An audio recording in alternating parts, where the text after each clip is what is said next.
Hey les rois, c'est Kaking. On se retrouve aujourd'hui pour l'analyse très attendue d'un chapitre assez inattendu, le chapitre 400. On savait que l'intrigue remonterait dans les étages et j'avais deviné à la fin de ma dernière review qu'on verrait la mafia et la brigade découvrir le véritable emplacement du clan Ei.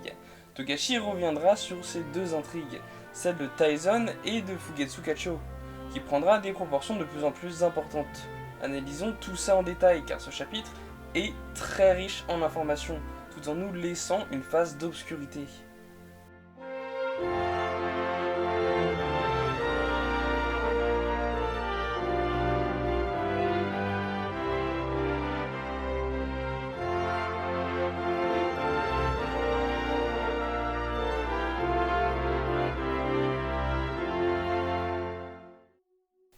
Pour commencer, j'avais raison, ce chapitre confirmera bien ma théorie.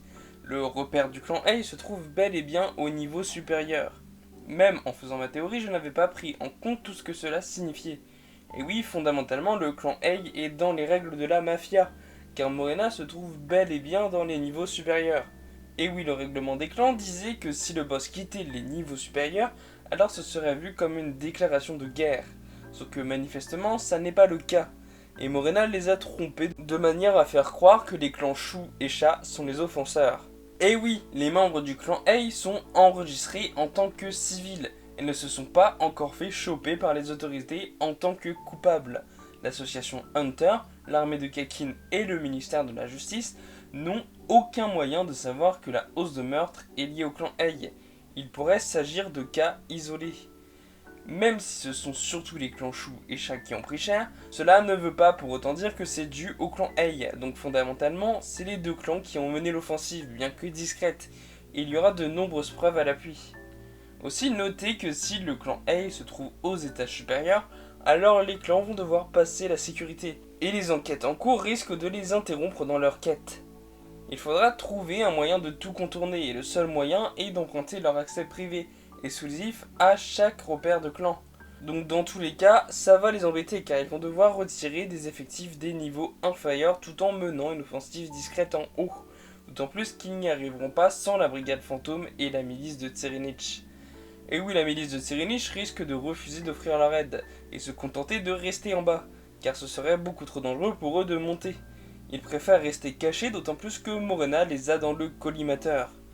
Pour ce qui est de la brigade, c'est encore plus délicat. En effet, les clans avaient fait en sorte de cueillir la brigade avec un pacte. Si vous nous aidez à gérer le clan Ei, on vous laisse monter pour chercher Hisoka. Mais les laisser monter est la dernière chose qu'ils veulent. Ce pacte avait pour but de les empêcher de faire des gros dégâts et de gêner leur attaque sur le clan Ei. Avec une guerre contre Hisoka, ils n'aspirent qu'à l'équilibre. La brigade fantôme est donc leur plus grande menace à l'heure actuelle. Et c'est un giga move de les avoir opposés au clan Ei. Cependant, si il faut les laisser monter pour vaincre le clan Ei, là ça va poser souci car inévitablement ça les liera à la guerre de succession. Et ils pourraient venir foutre le bordel en s'y mêlant. Il y a aussi de nombreux secrets dont on ignore encore l'existence.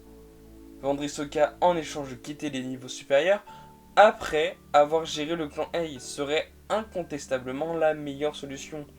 Enfin ça, si Hisoka était vraiment Hisoka. Il existe de nombreuses théories sur le sujet. Et si le clown que nous avons vu au chapitre 392 était en réalité un acteur, Kuro utilisant la faculté de Bonorenov, ou Convert Hans pour prendre l'apparence de celle prise par Bonorenov, eh bien ça changerait tout.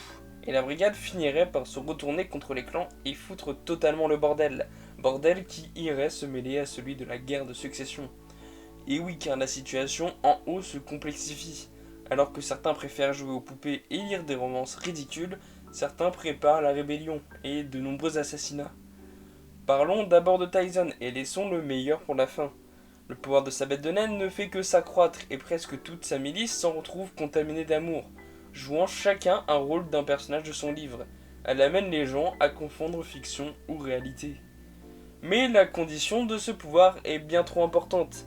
Il faut lire son bouquin, ou du moins le commencer, car a priori ce serait comme Hunter x Hunter, difficile d'y décrocher.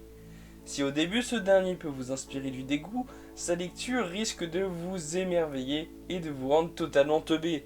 C'est d'ailleurs pour cela que notre cher Inusabi aura pris le soin de ne pas le lire. Voyant l'efficacité du retard mental engendré, une idée lui vint.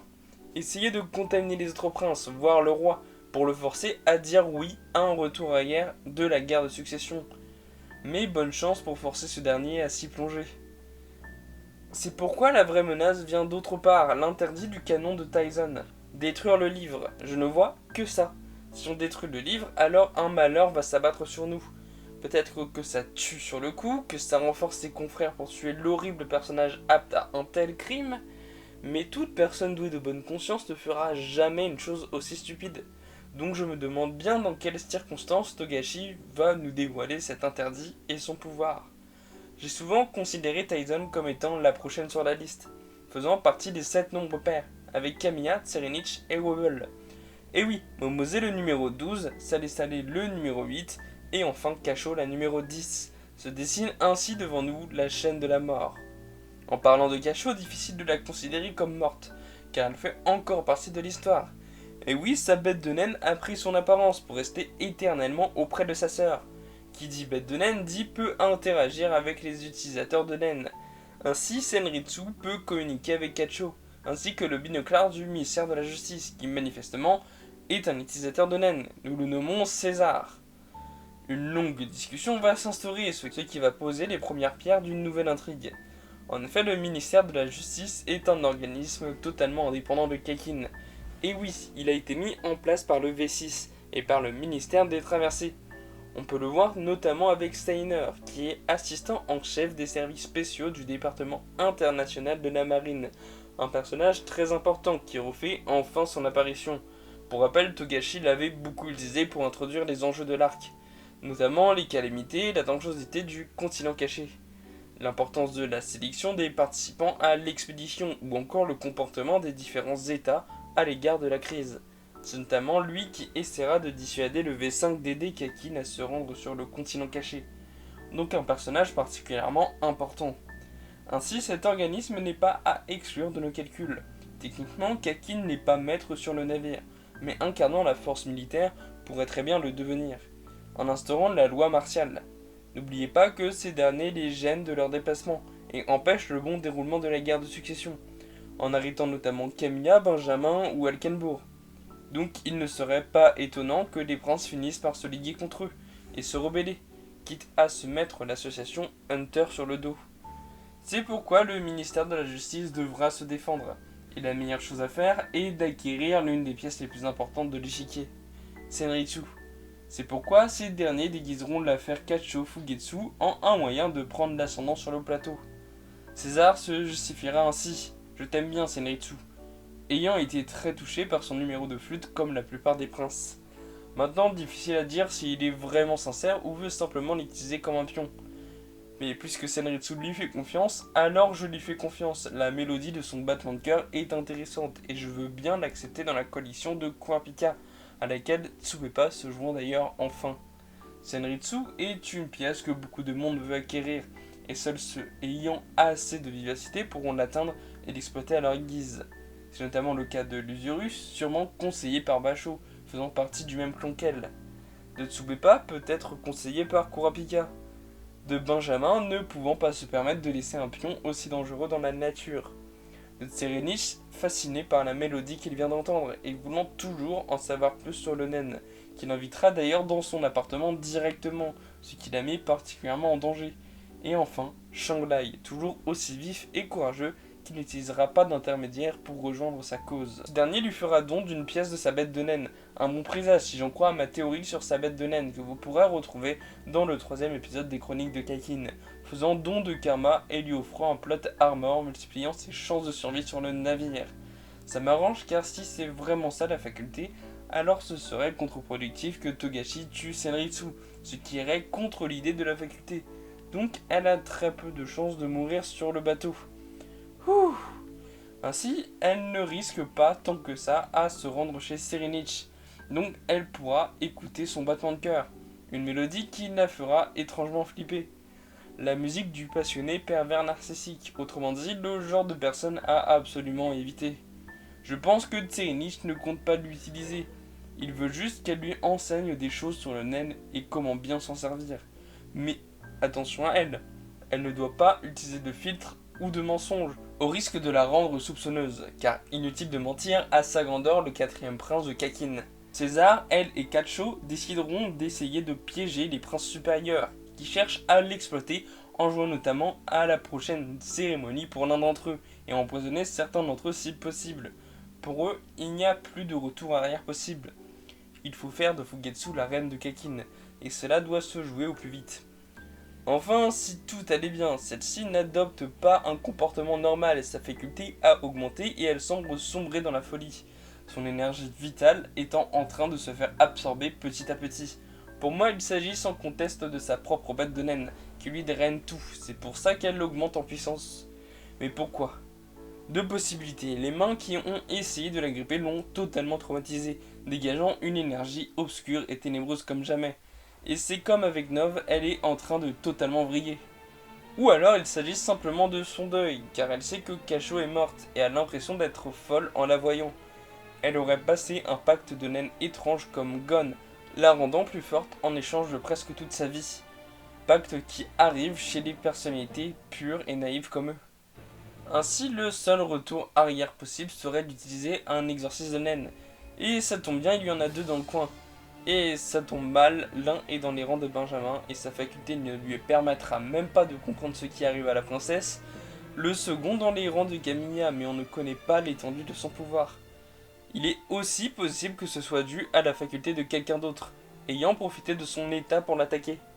Je ne vois qu'une seule personne, un intouchable de Camilla, ayant profité de la proximité de cette dernière, dans la zone VVIP, pour la contaminer avec une malédiction.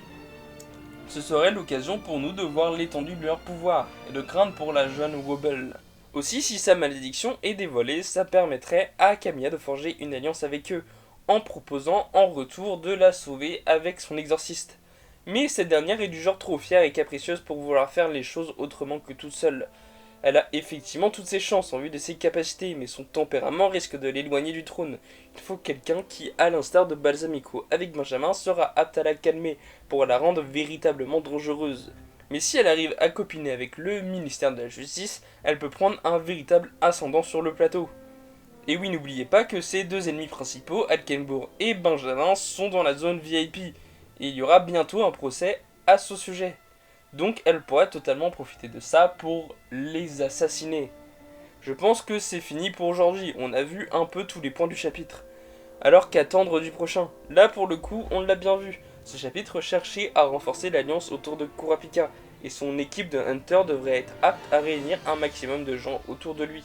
Shanghai, Tsupepa, Kacho, le ministère de la Justice, Lusurus par Bacho, Tyson par Izunabi, et peut-être même Benjamin, et tout dépendra des agissements de deux personnages, Alkenbourg et Balsamico.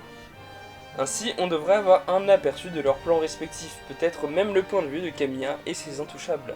Aussi voir le pacte que Kurapika a passé avec Tsupepa pour leur alliance, j'en ai aucune idée. Il peut se passer tellement de choses, et ça devrait énormément s'accélérer bientôt. Je pense cependant que le chapitre 401 et les suivants instaureront beaucoup de tempérance pour préparer le grandiose 404 qui se prépare, là où les choses devraient vraiment éclater. Dernière chose à voir du chapitre. Effectivement, certains ont dû s'en apercevoir.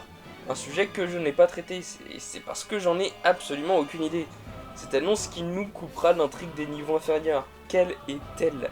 Il y a tellement de possibilités, mais pour moi, elle devrait être ce qui liera l'association Hunter à tout le reste. Probablement que des membres de la brigade vont faire des conneries. Regardez-moi comment ces deux-là sont louches. Ça sera lié au Junichin et à Hirumi, qui est sûrement le responsable de l'incident qui vaudra la peine d'une annonce, voire d'un nouveau confinement. Très difficile à dire, et je trouve vraiment pas sympa de la part du maître de nous couper comme ça. On va sûrement devoir attendre encore de nombreux chapitres pour l'apprendre. Mais nous saurons nous montrer patients, notamment avec ce nouveau rythme de parution qui sera, selon moi, à raison d'un chapitre par mois. Ce qui permettra peut-être à Togashi de conclure cet arc en 3 ans et quelques. On approche de la fin les amis, donc profitons encore des masterclass scénaristiques que ce dernier nous offre. Il y aura beaucoup de vidéos pendant ce petit hiatus, ne vous inquiétez pas. Je prépare notamment une vidéo incroyable pour début 2023, alors préparez-vous mentalement car ça risque de vous changer votre vision de l'arc actuel. Laissez un petit like, un petit commentaire, ce n'est qu'un au revoir. Ciao les rois.